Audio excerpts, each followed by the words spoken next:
Hello. Um, I thought I'd restart this series where I live design things, and the reason I wanted to start again is because I had this idea to build an open. I basically have a bunch of things that I want to do. One of them being I'd quite like to create an open source module that's just free for people to make and experiment with and build. The idea is, well, and I thought it'd be a great idea to just sort of make a sort of follow along streaming series.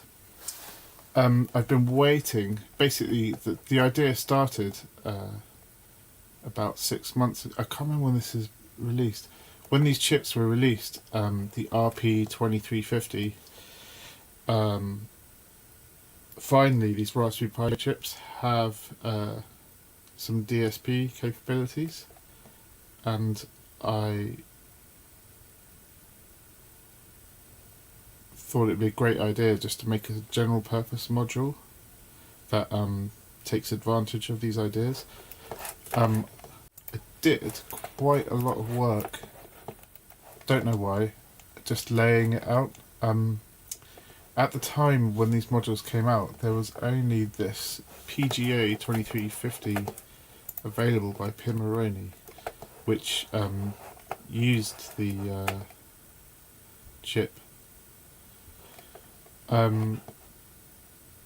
which used the full pinout of the chip.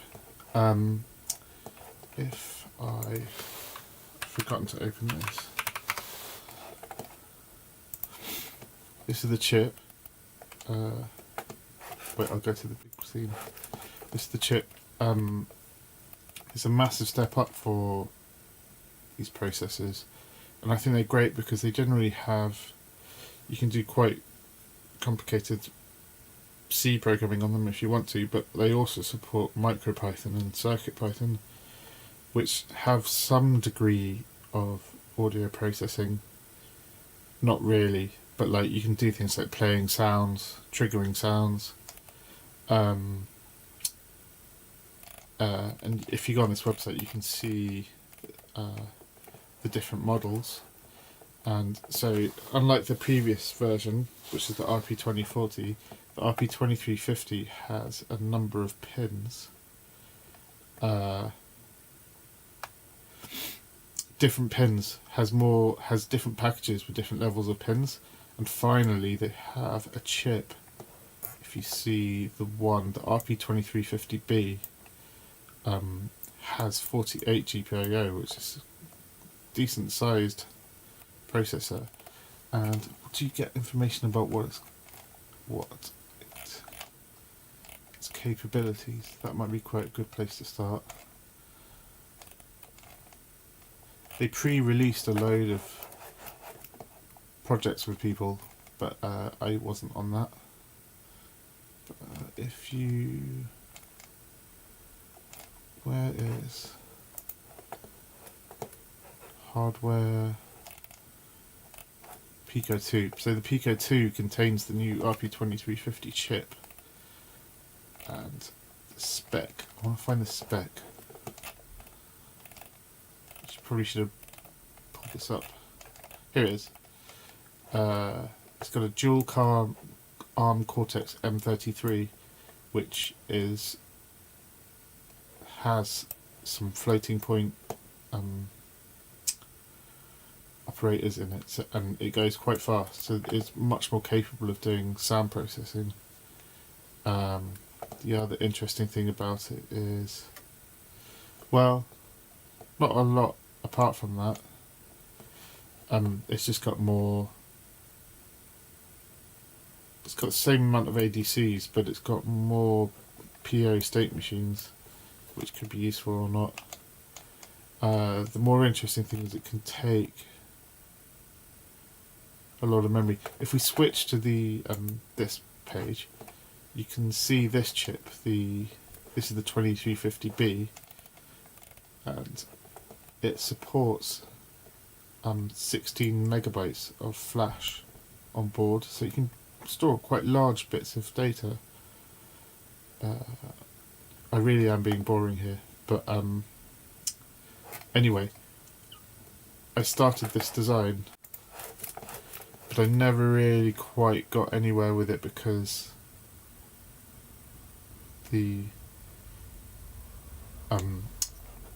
because I couldn't get hold of the chip, the RP2350.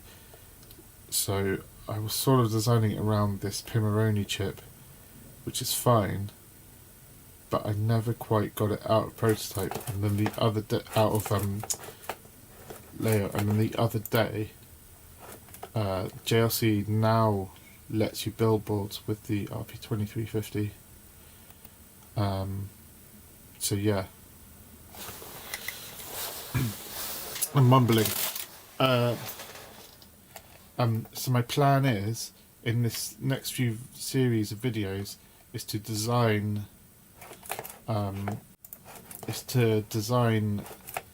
well, to take this design on the right here, and include the raw chip in it, following the design guide, which should be here.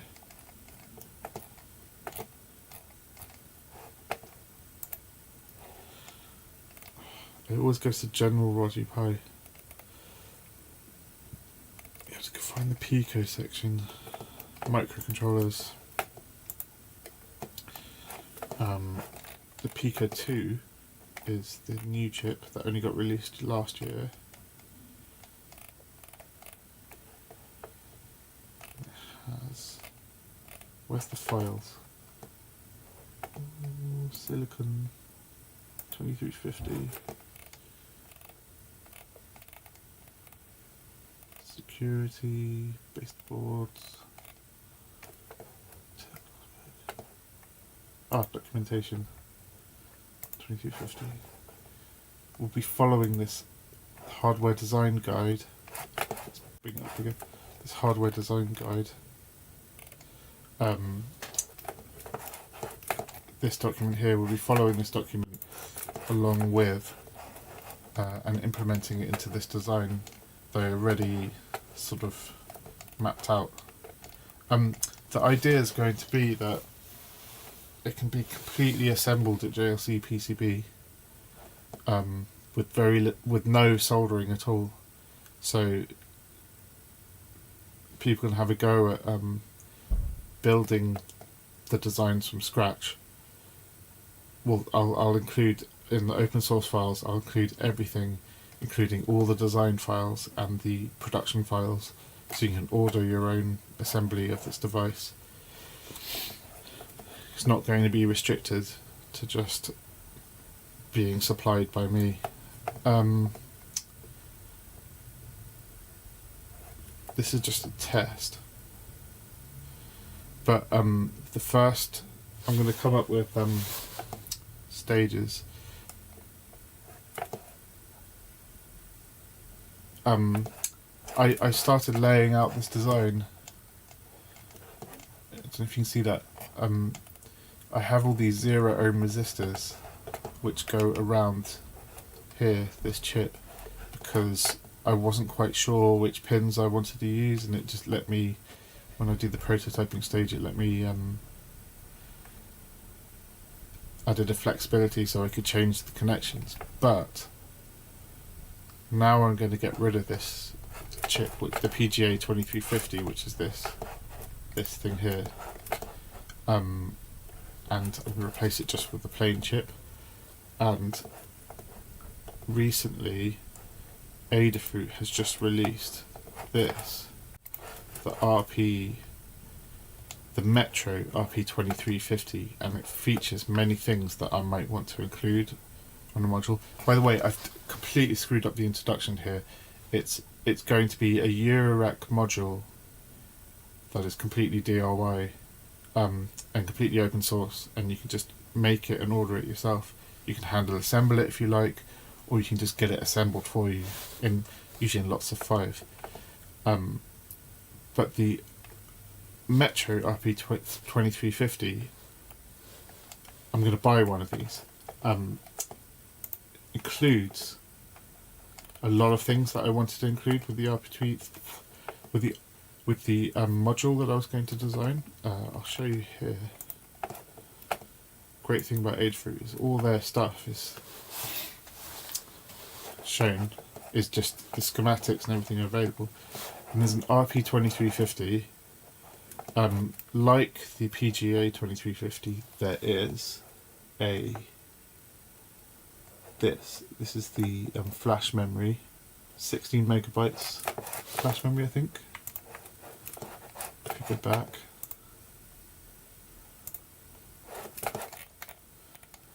yeah, 16 megabytes of QSPI flash, which is what we would like to have in this module.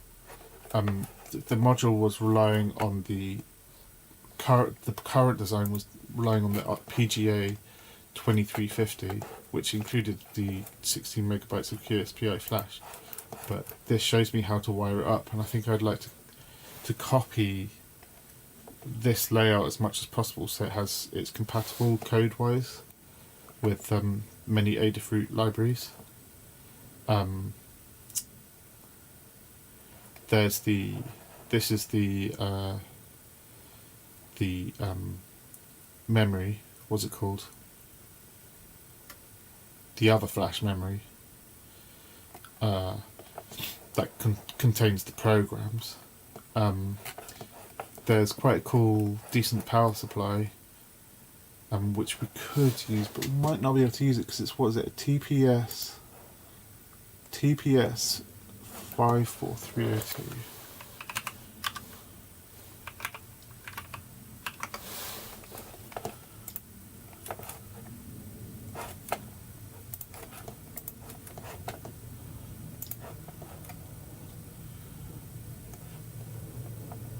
No, it'll work for us. It's a 4.5 to 28 volt input buck converter. So we can feed 12 volts into there, and we should be able to get 5 volts out. Might have to look on the datasheet what the inductor should be. I don't know if it need to be different. And then we'll need a 5 volt power supply, which would be the same, just a linear power supply.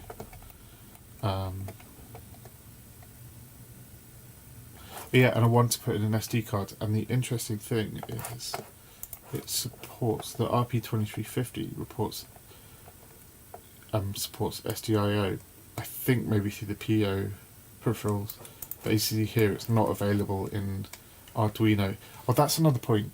This chip also supports Arduino, so it's great. It supports Arduino, CircuitPython and MicroPython, and then if you want to, you can just go straight to C++ for more sophisticated things like this, like SDIO, which is a very fast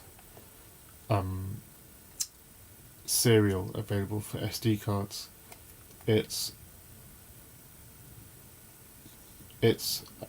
the only like hobby microcontroller I know that uses it is the Teensy, so it should be fairly comparable with the Teensy, although it would need to be written for Arduino to be comparable.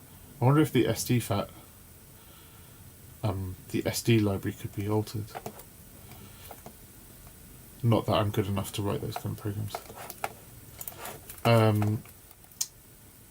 Oh, and it has, if you see here, it has this HSTX connector, which is the new peripheral to drive screens. In theory it can drive HDMI displays, but I think it could also be used to drive SPI displays really fast, which I think would be a really neat feature, to have a very high refresh rate SPI display. And speaking of which, there's a SPI display. I have Let me just find it. I've completely forgot about this. I have to log into AliExpress, so forgive me whilst I do it off the screen.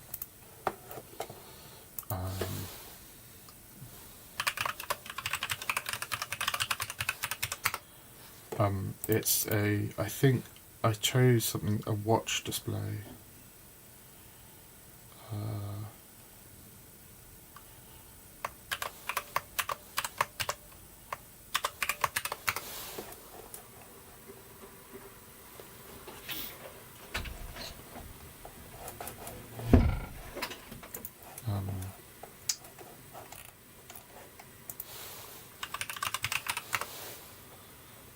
Here we go.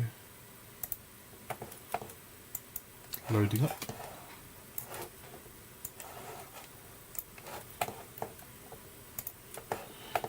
This display, I like it because it has round corners and it's fairly high resolution. It's 240 by 480.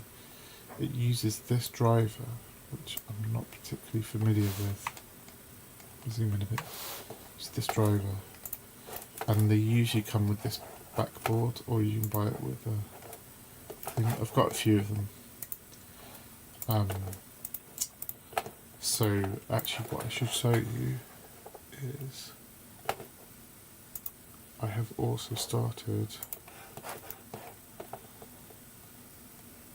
going to open Inkscape.